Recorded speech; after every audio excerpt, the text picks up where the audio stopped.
चंदगड तालुका पत्रकार संघ संचलित CL न्यूज या लोकप्रिय चॅनलला लाईक करा, सबस्क्राईब करा, शेअर करा।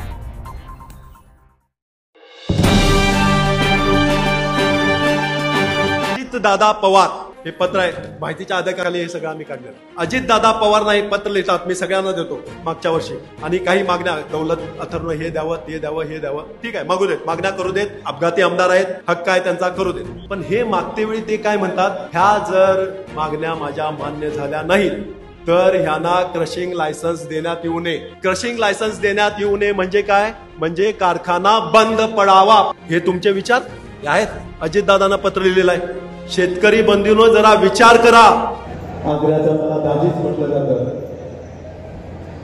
असे देवरकर जे असतील ज्यांनी मुंबईमध्ये बरीचशी आमची खिंड लढवली म्हटले तरी चालेल, एक मोठा मेळावा सक्षमपणे पार पडला, आणि असे इतके जण जोडले गेले की माझा आजच्या घडीला असा कुठलाही भाग राहिला नाही की आमच्याशी कुठल्या एका गावातले माणसं जोडले गेले।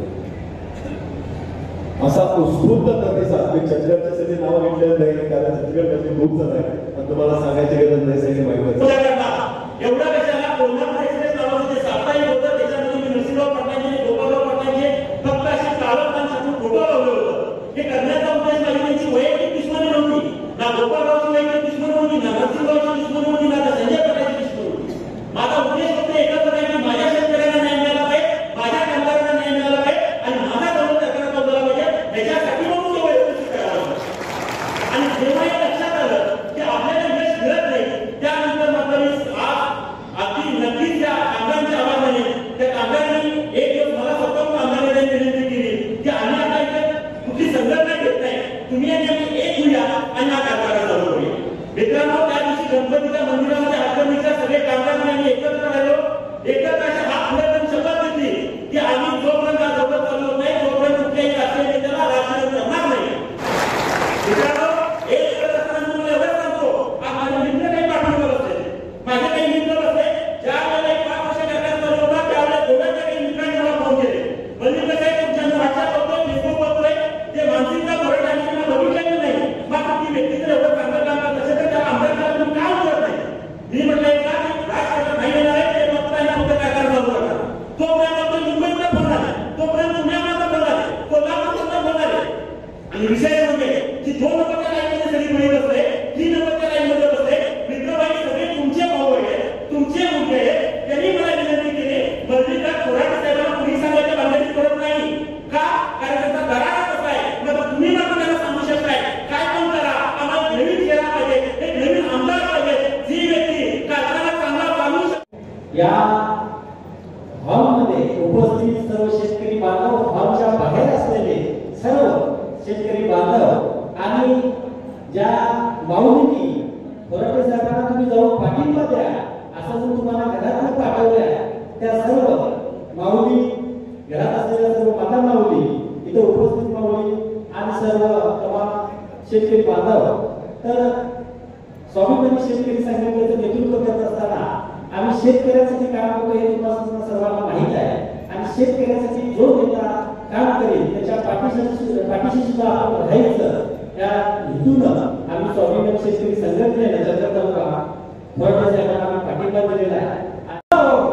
थोराटे साहेबांनी मला वचन दिलेलं आहे, या शेतकऱ्यासाठी मी काही करीन, रात्रीचा दिवस करीन, त्याचा एक पैसा मी चुकता करीन कुठल्याही, आणि हे पैसे जे एफआरपी जी आहे ती एफआरपी तुमची थोड्या दिवसामध्ये आम्ही देण्याचं आम्हाला वचन दिलेलं आहे। म्हणून शेतकरी संघटना आज ठामपणे थोराटे साहेबांच्या पाठीशी आहे, आणि त्यांना आमदार करायचा आम्ही स्वतः बसणार नाही।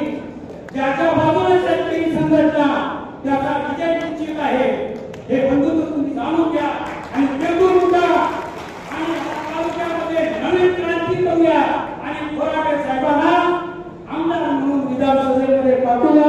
एक विचाराची दिशा आहे, दृष्टिकोन आहे, अशा माणसाच्या पाठीशी काढणं हे किती अभिमानाचं आहे, एवढं सांगून इथे सर्व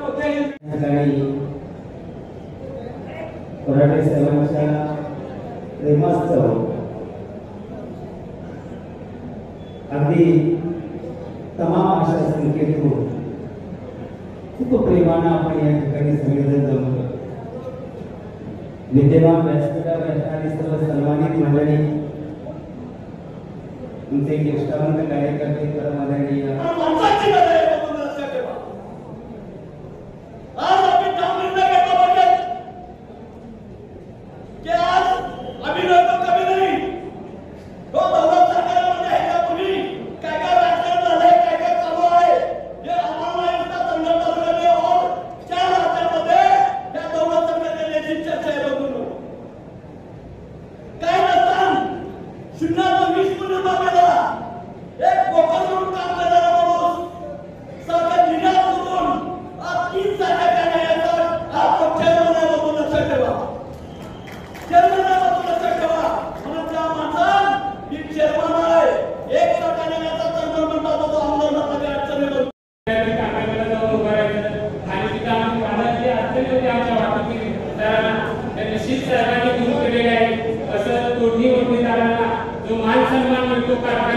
जी प्रतिष्ठा वाटते की बाबा जेव्हा मालक आहे आपल्याला फक्त मान सन्मान हवा आहे, तो दौलत कारखान्यामुळे आम्हाला तो मान सन्मान मिळत गेला.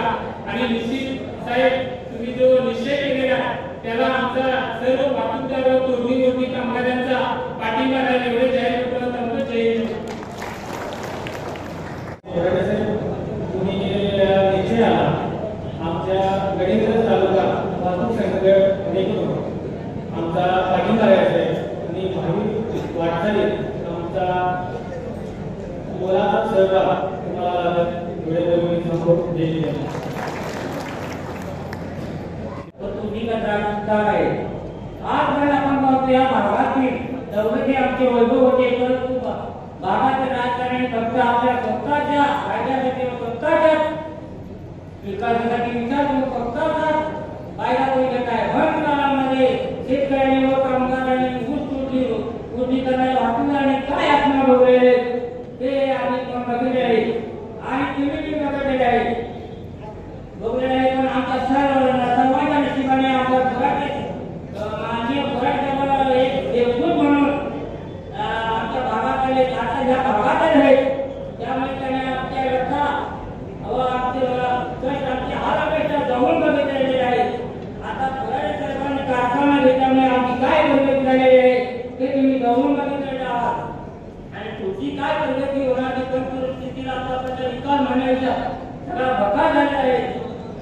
आणि याच्यातून आम्हाला जर आता या भागाचा विकास करायचा असेल तर सर्वांनी आता प्रत्येकांना जितकी मन लावून कसून विचार करून व इथे पोराडे प्रत्येक ठिकाणी विधानसभेत निवडून देऊया.